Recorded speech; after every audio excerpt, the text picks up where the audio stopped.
When it comes to the Affordable Care Act, aka Obamacare, a large percentage of the public is completely misinformed about what the law actually entails. Many of these misconceptions have been intentionally cultivated by political pundits from both the left and the right.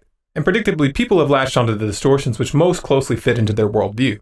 Let's remove all the party politics and set the record straight. One of the most prevalent misconceptions about Obamacare is that it's socialized medicine. Some view this as a good thing, others view it as a bad thing, but the debate is irrelevant because it simply isn't true. Socialized medicine, like what they have in France, provides all citizens with healthcare services regardless of their income bracket and pays for it through taxes. That's not what Obamacare does at all.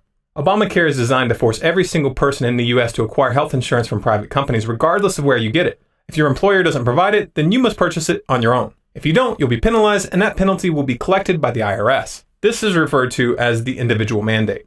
According to a recent Gallup poll, 43% of uninsured Americans are completely unaware that the individual mandate and the penalty associated with it exists at all. The IRS, however, will clear that up for people soon enough. Now, most conservatives were outraged by the individual mandate, while most liberals came out in its defense. This is ironic beyond belief. The idea for the individual mandate actually originated from the Heritage Foundation, a conservative think tank that's now coming out attacking Obamacare. And Obamacare is modeled after the system put in place in Massachusetts by Mitt Romney, also known as ObamaCare. Both sides were hoping you wouldn't notice that little detail.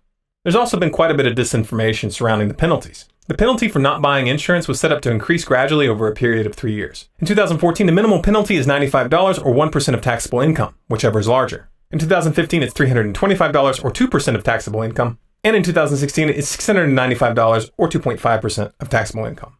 The maximum penalty per family is currently capped at no more than 300% of the minimum. So in 2016, that would be $695 times 300%, which is equal to $2,085. Of course, you'd have to be pretty naive to think that these minimum penalties won't be increased over time. Remember, when the income tax was first implemented, most of the population only had to pay 1% of their paychecks to the federal government. The percentage is obviously much higher now. The penalty for not buying insurance starts small and grows each year to reduce backlash. It also gives the law's backers a convenient talking point. After all, $95 is no big deal. But your penalty will only be that low in 2014, and only if you make less than $9,500 a year, which is well below the poverty line in the US. That minimum penalty, which goes up to $695 in 2016, may not seem like much to the uber-wealthy congressman who wrote this bill. But for those scraping by month to month, it would be a very painful blow. This, of course, is where the insurance subsidies come in. Many of those in the lower income brackets will qualify for tax breaks to cover part of their insurance costs if they participate. This sounds kind of like socialism, but the big difference is this. In socialism, there is no middleman. With Obamacare, the insurance companies are still getting paid the full amount, and those insurance companies are making a profit. So in reality, this isn't socialism. It's not even capitalism. It's corporatism. And this brings us to the crux of the issue, the permanent middleman. Health insurance was originally intended as a rarely used protection to cover major illnesses or injuries. You would still pay for your normal doctor's visits when you needed them, but if you got hit by a bus and weren't able to work, your insurance would make sure that your hospital bills got covered, kind of like car insurance. Since then, the situation has gradually evolved to the point where insurance is used to cover virtually everything, from routine checkups to pharmaceuticals. People don't want to pay for anything directly. They want the insurance companies to cover it, and the market has adapted to this expectation. It's not hard to see how some would see this as a positive development. After all, who doesn't like free stuff? Just one problem. It's not free. In fact, this trend has led to radically higher insurance premiums and medical costs. Using health insurance to cover routine expenses like checkups and antibiotics is like having gasoline insurance for your car. You still end up paying for the product in question, but you inherently end up paying more because you have a middleman between you and the seller. And that middleman is making a profit. Obamacare takes this already distorted system and codifies it into law, forcing you to pay that middleman and using state intimidation in the form of the IRS to back it up. This provides health insurance companies with a captive customer base that has no way out. Now, supporters will tell you that the individual mandate is necessary to keep insurance prices from rising. After all, the law is called the Affordable Health Care Act. But as it turns out, for most, insurance premiums are dramatically rising as the law rolls out. According to Forbes, initial figures indicate that premiums will rise by 99% for men and 62% for women on average nationwide, with some states seeing increases up to 300%.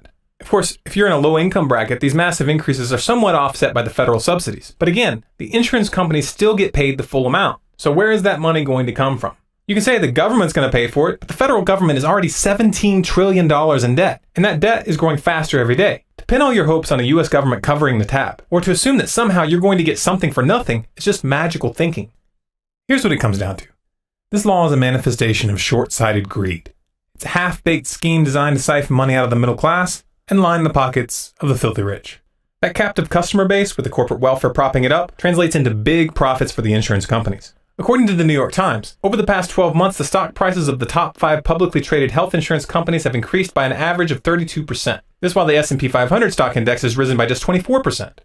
This shouldn't come as a surprise to anyone. The terms of Obamacare were negotiated behind closed doors between insurance executives and government officials, even though Obama promised that those negotiations would be broadcast over C-SPAN.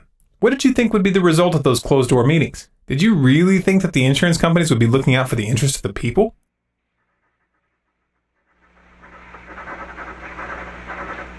We have now narrowed down the Vice President's problems on this thing for one issue, and that is whether we should include these health maintenance organizations like Edgar Kaiser's Permanente thing. Now let me ask you, you can give me your, you know I'm not too keen on any stand-up orders. This is a private enterprise one. Well, that's good. Edgar Kaiser has run the Permanente deal for profit. And the reason he can do it, I had Edgar Kaiser come in and talk to me about this, and I went into it in some depth. All of the incentives are toward less medical care, because the less care they give them, the more money they make. The incentives run the right way. I am proposing today a new national health strategy. The purpose of this program is simply this. I want America to have the finest health care in the world.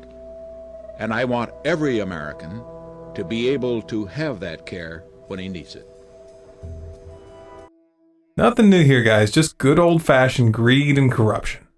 What, you thought Obama was going to be looking out for your interest? The same Obama who signed the NDAA giving the military the power to detain anyone indefinitely without trial? The same Obama who maintains a secret kill list? Who defends the NSA's domestic spying program? And has massively expanded the drone program? You trust that guy? Come on. Seriously? You can't be that naive. We aren't even scratching the surface of this fiasco. We're not going to go into detail about the disastrous rollout of the healthcare.gov website, or how millions of people are getting their policies canceled because of Obamacare, more in fact than we're actually able to sign up in the exchanges. And we're not going to try to estimate how much higher prices will rise in the years ahead. But rest assured, this train wreck is just getting started. When people come to terms with something like this, they tend to ask the same thing. What can we do? You really want to know? Disobey. That's the only nonviolent solution. Politicians aren't going to help you guys. I know you'd prefer an answer that puts the responsibility onto someone else. But that wouldn't be honest. Until people fully come to terms with the fact that this so-called government is run by criminals and that we have no moral obligation to obey criminals, then nothing's going to improve. It's as simple as that. For more videos like this, subscribe to Storm Clouds Gathering on YouTube. For updates, bonus content, and to influence future videos, follow us on Facebook at facebook.com/stormcloudsgathering. Our Twitter handle is Collapse Updates, and our website is stormcloudsgathering.com.